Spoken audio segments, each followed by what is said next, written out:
Salut les amis, j'espère que vous allez bien. On se retrouve aujourd'hui avec une nouvelle vidéo du batch cooking des repas pour toute la semaine. Pour moi, je prépare 5 repas et je vous expliquerai par la suite comment on peut faire pour les 2 autres jours restants de la semaine. Comme vous avez vu hier, je vous ai partagé mon retour de course spécial produits frais pour toute la semaine où il y avait des épinards, un peu de carottes, un peu de fenouil, des fraises surtout pour le dessert. Comme vous voyez sur la photo, j'ai utilisé tout ce que j'ai acheté ainsi que des produits qui étaient déjà dans mon congélateur, un petit peu de mon placard pour cuisiner pour toute la semaine. C'est vraiment la clé pour réduire votre budget. Là, on a les épinards que j'ai fait cuire à la vapeur ou dans l'eau avec du sel. Après, j'ai fait revenir avec un peu d'ail, de l'huile et bien sûr du concentré de tomate pour avoir un peu de couleur ou du paprika. Et j'ai rajouté dessus des œufs. J'écrase le tout comme ça en tout petits morceaux. Comme ça, on a ce qui ressemble à une ratatouille ou tout simplement à des œufs brouillés aux épinards. Appelez ça comme vous voulez. Moi, j'adore. C'est un plat complet, surtout qu'il y a des œufs, les épinards. Donc, c'est riche en fer, en protéines, en fibres. C'est vraiment un très bon plat. Pour nous, on le consomme comme ça, parfois accompagné de pommes de terre, de riz. Comme tout simplement, on peut utiliser ça pour faire des salés, donc des quiches, des tartes salées, des soufflés.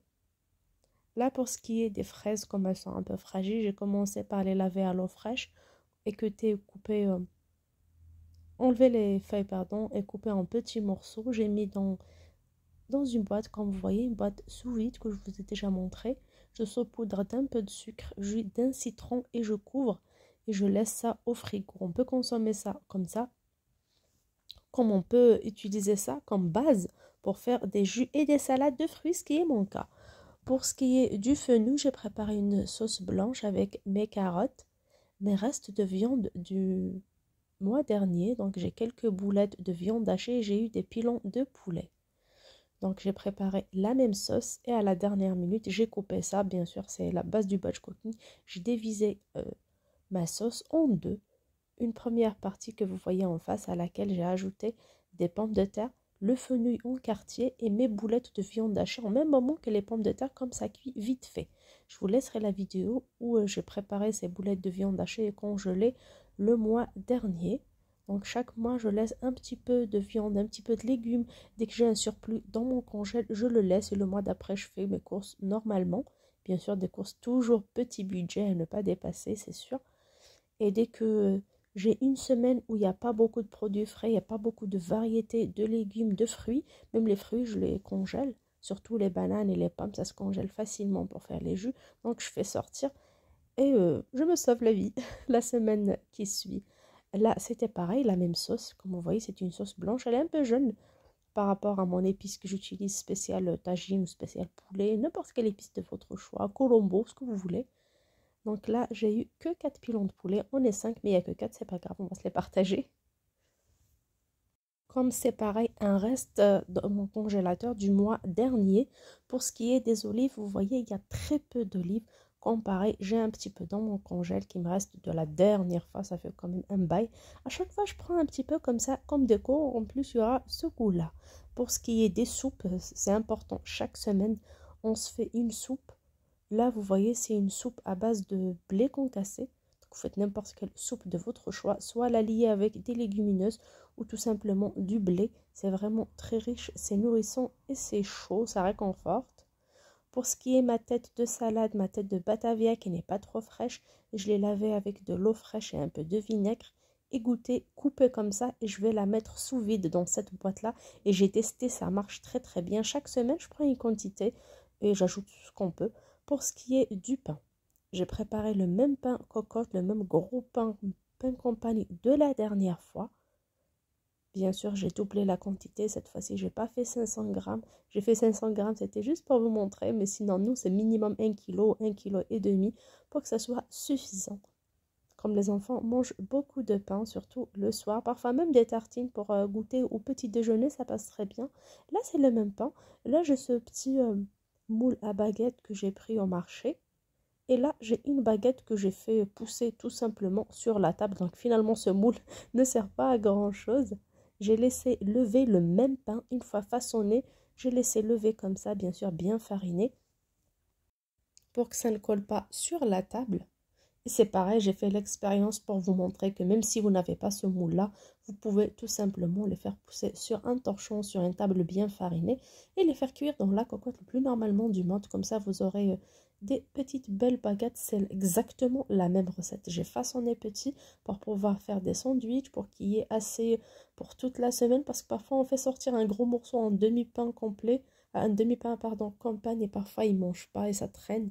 Et je n'aime pas le gaspillage. Là, vous voyez, je préparais aussi 1 kg de farine de brioche entre brioche salée et sucrée. Pour le pain, là, on a juste un tiers de la quantité qui est déjà prêt au moment où je filme ma vidéo pour mettre tout ça au congèle et le reste, ça viendra par la suite, bien sûr, un peu tard dans la nuit, comme ça m'a pris un peu plus de temps.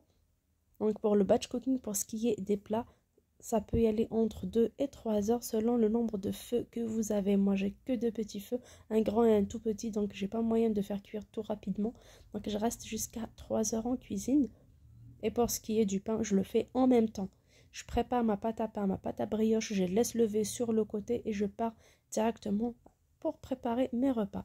Voilà pour ce qui est des baguettes. On n'a pas la même texture quand c'est le gros pain à l'intérieur. Vous voyez les trous là, ils sont tout petits.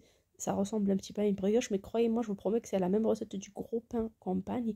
Quand c'est gros, la grosse boule, elle se développe d'une façon un peu différente des petites baguettes. Mais je les fais cuire de la même façon. Là, on a les brioches. Pareil, n'importe quelle recette de brioche, j'ai testé pas mal avec beurre, avec margarine, avec de l'huile, comme vous voulez, avec lait ou avec de l'eau, n'importe quelle recette que vous aimez. Là, j'ai préparé pour 1 kg de farine. Cette fois-ci, j'ai fait des brioches farcies avec un tout petit peu de pâte à tartiner. Au-dessus, c'est des pépettes de chocolat, des toutes petites pour déco qui me restent d'un anniversaire déjà. C'est pas les pépettes rondes, mais les toutes petites. Donc là, c'est des brioches moelleuses. Une fois sorties du four, je laisse refroidir et j'envoie directement au four pour toute la semaine. Là, vous voyez, avant d'enrouler et façonner mes baguettes, j'ai farci avec un tout petit peu. Vous voyez, il n'y a pas beaucoup, surtout que ça a fondu. J'avais des cacahuètes grillées qui traînaient dans mon placard. Je les ai mixées en poudre, comme vous voyez les petits bouts. Et je les ai mélangées à la pâte à tartiner et farcies avec, là, une fois cuit, il n'y a pas vraiment trop de chocolat. Mais ce n'est pas grave. Moi, j'ai mis un petit peu pour marquer le coup.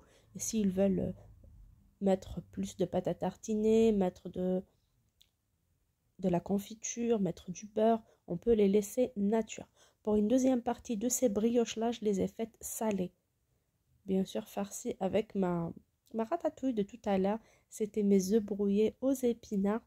C'est vraiment trop trop bon. Bien sûr, j'ai pas mis de fromage. Comme en ce moment, j'ai pas acheté trop de fromage. Du coup, je n'ai pas mis de fromage. Mais croyez-moi, œufs et épinards, ça marche très très bien. J'ai jamais imaginé que je mettrais une omelette à l'intérieur d'une pâte à pain, d'une pâte à brioche et l'envoyer au four et avoir du succès.